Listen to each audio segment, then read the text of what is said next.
Nk'ibisanzwe ni The Quick Times News nakagaruka nta kindi usabwa uretse kureba wazanditse subscribe ugakandaho hanyuma tugakomeza kubana 5 kuri 5 mu makuru atandukanye. Uko rero n'ubundi mu nkuru yabanjirije iyi ngiyi nabagejeho ijambo rigenewe abafrancophones bose ku isi rya Louise Mushikiwabo. Uyu rero nawe n'undi mukandida uturutse mu gihugu cya Repubulika Iharanira Demokarasi ya Kongo wavugishije benshi. Nawe rero yagize ubutumwa agenera abavuga ururimi rw'igifaransa. Mu ijambo ryiwe yagize ati: "Abafrancophones mu nkunda bo ku mugabane yose, banyacyubahiro, bategetsi bubashywe, madamu na bagana, bavandimwe dusangiye ururimi n'icyizere. Francophonie si impanuka y'amateka, ni umusaruro w'urugendo rurerure rw'ikiremwa muntu, urugendo ruganisha ku guhuza ibitekerezo n'imitima no kubaka umuryango w'amahanga." Pas en latin, la langue du pouvoir impérial, mais dans la langue du cœur. Yavutse ku bushake bwo kumvikana, ku butwari bwo kwemera undi no ku nshingano yo gusangira no kubaka icyizere. Mu mwaka wa 1842 mu gihe cya Serment de Strasbourg, abuzukuru ba Charles Magne bakoze icyemezo gikomeye mu mateka. Charles Le Chauve, Louis de Germanique na Luther bavuganye n'abaturage baho mu ndimi zabo zisanzwe aho gukoresha ikilatini icyari ururimi rw'ubutegetsi. Icyo gikorwa nticyari amagambo gusa, ahubwo cyari intangiriro nshya. Igikorwa cyahinduwe amateka, gituma Igifaransa kiba ururimi rwo kumvikana, ururimi rw'inshingano n'ururimi rw'icyizere cy'ejo hazaza dusangiye. Kuva kera Igifaransa cyari gifite umuhamagaro wihariye, guhuza abantu batabaye bamwe, kwegera abantu hadasenywe itandukaniro, kuganira nta guheza no gutandukanya ibitekerezo nta kurwana. Nyuma mu bihe byo guharanira ubwigenge habonetse abayobozi 4 b'indashyikirwa batifuzaga ko uru rurimi ruguma mu mateka gusa: Léopold Sédar Senghor wa Senegal, Habib Bourguiba wa Tunisia, Hamani Diori wa Niger na Nordom Sihanouk wa Cambodia. Bahinduye amateka arimo ububabare, bayagira icyizere, ihungabana bayigira ubuvandimwe, maze bavugurura Francophonie. Mu 1970 i Niamey hashinzwe urwego rwiswe Agence de Coopération Culturelle et Technique, rwaje kuvamo Organisation Internationale de la Francophonie.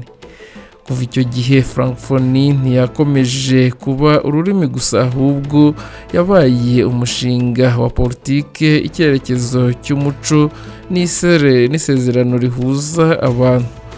Ariko uyu munsi uwo mushinga uri mu igeragezwa rikomeye. Isi ihanganye n'ubusumbane mu bukungu, amakimbirane ya politike, impinduka z'ikoranabuhanga zitangana, ikibazo cy'ihindagurika ry'ikirere n'igaruka ry'imyumvire y'ivangura. Se réinventer ou s'éclipser. Il n'y a pas de troisième voie. Ma candidature s'inscrit dans le choix du courage, dans le choix de la lucidité, dans le choix de l'espérance active. Chers francophones, je ne viens pas proposer une réforme éphémère, je vous propose une renaissance. Je ne promets pas seulement une administration efficace, je porte une vision transformatrice. Je ne suis pas une candidate de circonstance, je suis une bâtisseuse de destin commun.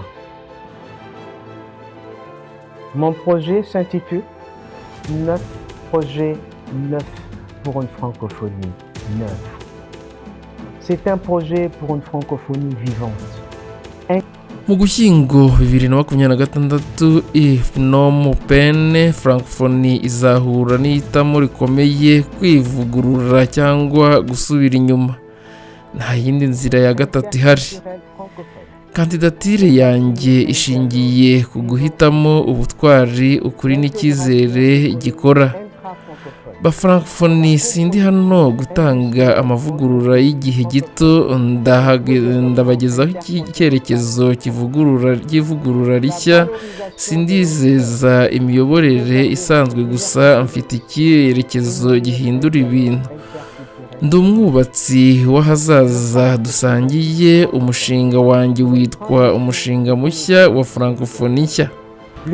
Ni umushinga wubaka francophonie ifunguye kandi yakira bose, ikorana n'abandi mu guhanga no mu bukungu, irengera isi kandi ishingiye ku bufatanye. Dore rero ibyo ntegereza kugeraho: guteza imbere ibiganiro by'umuco hagati y'ibihugu, guteza imbere ubukungu hagati y'ibihugu bya francophonie, guteza imbere indimi zose kugira ngo ubudasa burindwe, gushyiraho gahunda ihuriweho yo kurengera ibidukikije, gushyiraho viza ya francophonie no guteza imbere ubutabera budaheza, guteza imbere ubushakashatsi mu buvuzi gakondo, gushinga ishuri rya francophonie ry'amahoro n'imibanire myiza, guteza imbere ikoranabuhanga rihuriweho, gushyiraho indirimbo ihuza francophonie. Unis dans un même champ, les peuples tressent leur mémoire, entrelacent leurs rêves, assemblent leur destin et construisent une unité que rien ne pourra jamais briser. Voilà mes 9 engagements. Ils portent une ambition: forger une francophonie des peuples. Ibi byose bigamije kubaka francophonie idasanzwe. Si amagambo gusa, ni inshingano y'amateka. Francophonie igomba gukorera abantu bayivuga, bayitekereza, bayihanga, bayigisha kandi bayirota. Ubumwe bwacu ntibuzaba amagambo gusa, buzaba ibikorwa. Bavandimwe, nitwa Julienne Lee Amato Lumumba. Uyu munsi ndi umukandida ku mwanya w'umunyamabanga mukuru wa francophonie. Ndashimira cyane nyakubahwa Félix Antoine Tshisekedi, perezida wa Repubulika Iharanira Demokarasi ya Congo, ku cyizere yangiriye. Yampaye inshingano yo kuvugira Congo, Afurika n'agaciro kacu dusangiye. Ndashimira kandi abafrancophonie bose ku isi ku nkunga yabo ikomeye, icyizere mwanyeretse.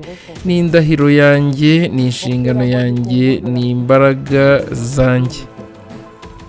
Hamwe namwe ku bwanyu, mu izina ryanyu mwese, ndakomeza urugendo rugana kuri izi nshingano zikomeye. Twese hamwe twubake francophonie y'abaturage, yubatswe n'abaturage. Ndabashimiye. Votre espérance est dorénavant ma mission. Votre confiance restera à jamais ma force. Avec vous, pour vous, au nom de vous tous, je marche vers cette responsabilité historique. Ensemble, bâtissons une francophonie des peuples, par les peuples, pour les peuples. Je vous remercie.